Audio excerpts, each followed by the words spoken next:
Good evening.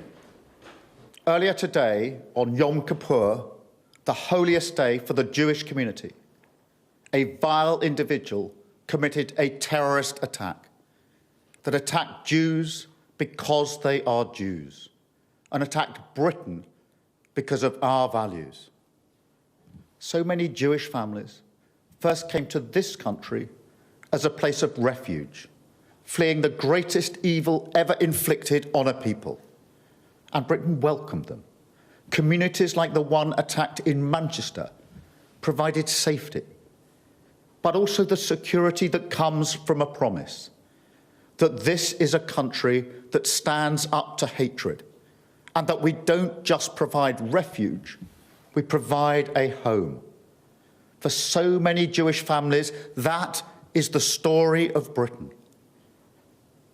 But Britain is also a country where Jewish buildings, synagogues, even schools require round-the-clock protection, where dedicated specialist security is necessary because of the daily threat of anti-Semitic hatred. Today's horrific incident shows why. And while this is not a new hate, this is something Jews have always lived with, we must be clear.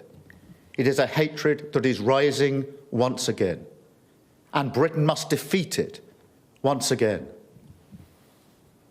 On behalf of the nation, I want to offer my condolences to the families and victims affected. I want to thank the Greater Manchester Police, the first responders, and those dedicated security specialists. There is no doubt whatsoever that they have prevented an even greater tragedy, and we thank them for their bravery. But to every Jewish person in this country, I also want to say this.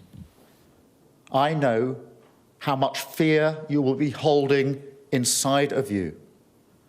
I really do. And so, on behalf of our country, I express my solidarity, but also my sadness that you still have to live with these fears. Nobody should have to do that. Nobody. And so I promise you that I will do everything in my power to guarantee you the security that you deserve, starting with a more visible police presence protecting your community. I promise you that over the coming days, you will see the other Britain, the Britain of compassion, of decency, of love.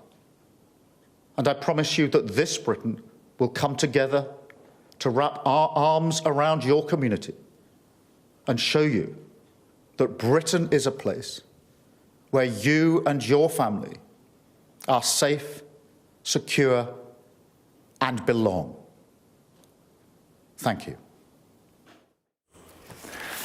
Well, there we are. That was the Prime Minister speaking to the country there. He called it a vile attack. He said it was an attack on Jews because they were Jews.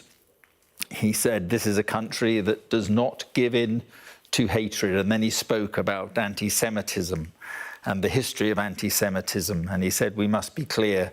It is a hatred rising once again. We must defeat it once again. He said the police, he praised the police, they prevented an even greater tragedy, he said. And then he said, I know how much fear you will be holding inside of you.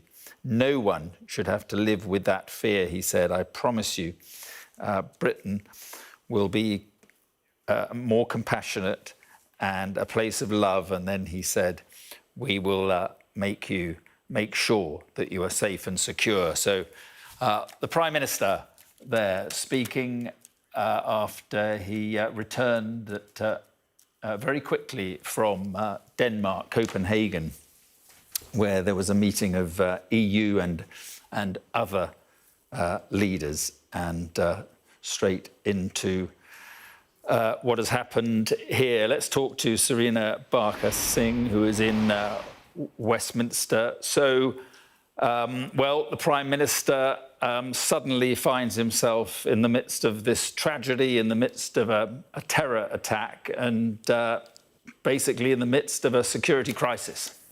Yes, completely, and using the podium inside Downing Street to just show how seriously he's taking that. A deliberate speech there, calling it out as he sees it. He says what happened today was attack on Jews because they are Jews. So speaking directly to this issue, as you said, he came back from a high-profile meeting in Denmark to make this announcement and also to chair COBRA, which has now wrapped. And came through the front door with those pictures that you've seen arriving in Downing Street. He wanted to really show that he's taking this seriously, and that speech embodies that. He said he's wrapping his arms around the Jewish community, but he also talked of compassionate Britain. He said you'll see that in the next couple of days. There'll be a more visible police presence, and that there will be another update in the next couple of days.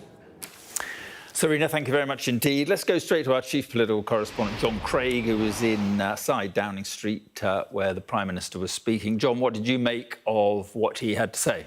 Well, a very solemn tone. The bit that stood out for me was where he suggested that anti-Semitism is on the rise again.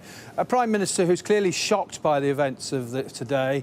When we saw him when he came back here from Copenhagen, when he arrived here in Downing Street, he walked very slowly, head down, in a very solemn way to the front door. And his demeanour was the same just now inside. I think there's no doubt he's been shocked by this. And he didn't set out any measures that have been agreed at the COBRA meeting other than talk about increased security. And I'm told by his team inside that that's already underway today. And of course, today is the great holy day for the Jewish faith. And so those measures are immediate. But clearly, there's been a lot of talk in the COBRA meeting about measures that need to be taken both in the short term and in the longer term. Let me tell you the cast list who was there. Now, shortly after he gave a briefing, just a few hundred yards or so away at Scotland Yard, the Assistant Commissioner for Counter-Terrorism, Lawrence Taylor, he walked up Downing Street. He was the first here to brief. He arrived before the PM, in fact, to brief him before the COBRA meeting. And when the PM came back, alongside him was Jonathan Powell, the veteran of the Blair years, who's now his national security advisor, very key advisor in these difficult times and these sort of crises. Ministers who turned up in person. Steve Reid arrived at 70 Whitehall. He's the new Communities Secretary. David Lammy, the Justice Secretary and Deputy Prime Minister. Shabana Mahmood was up in Manchester and dialed in. Her permanent secretary, Antonio Romero, she was here. And Yvette Cooper, who had been in France, she was here as well. And we saw officials from the Foreign Office arriving as well. As number 10 officials were telling me, a pretty high-powered meeting. All the top ministers from the government attended this. That shows how serious it was treated by the PM. I mean, he acted very swiftly. He reacted. He presumably must have been told straight away this morning this was a terrorist attack, and that's why he immediately left the big summit in Copenhagen and came back here.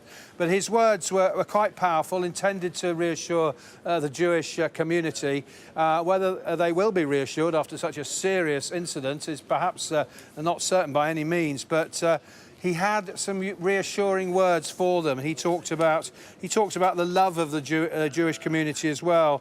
He talked about history, about how Jewish families came to this country as a place of refuge, fleeing the greatest evil ever inflicted on a people, the Holocaust, of course. So a powerful statement from the PM after some pretty intense talks here. A dash back from Copenhagen on this dreadful day, as the Prime Minister acknowledged, a terrible day.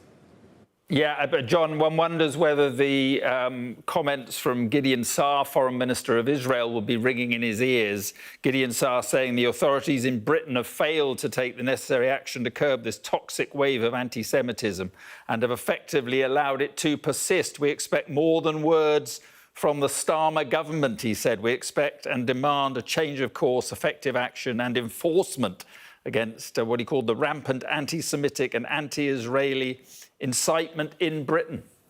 Well, of course, what the Israelis are very cross about and angry about is the decision announced by the Prime Minister. I remember I was here end of July to recognise the Palestinian state. Relations with Israel are not good at the moment, and because of that decision. And of course, the Israelis will have seen all the demonstrations that have taken place in recent weeks, the Palestine Action Group and all the Palestinian flags and the real anger directed at Israel. I mean, only a couple of days ago at the Labour Party conference, the conference passed a motion opposed by the Labour leadership accusing Israel of genocide. That was a motion the leadership and the Prime Minister did not want passed. So there are plenty of politicians here who are accusing Israel of genocide. That's why you get the sort of response that we've heard from Israel this afternoon. And clearly the Israelis are angry and believe that decisions taken by Sir Keir and his government, and indeed the sort of thing that we've heard from the Labour Party conference this week, that they have contributed to the sort of dreadful action that we saw today. OK, John, thank you very much indeed. So let's just recap what has happened on a desperately sad day in Manchester. A terrorist has been shot dead after killing 2 people at a synagogue on the holiest day of the Jewish calendar. Counter-terrorism police say 2 people have been arrested following the attack outside the Heaton Park Hebrew Congregation Synagogue in Crumpsall in Greater Manchester. And at a press conference earlier, the Metropolitan Police's head of counter-terrorism policing, Assistant Commissioner Lawrence Taylor, said the identity of the suspect is known to police, but it could not be disclosed at the moment because of what he called safety reasons at the scene. The police also say that 2 members of the Jewish community died in the attack. 4 other people remain in hospital in what is described as a serious condition following the attack.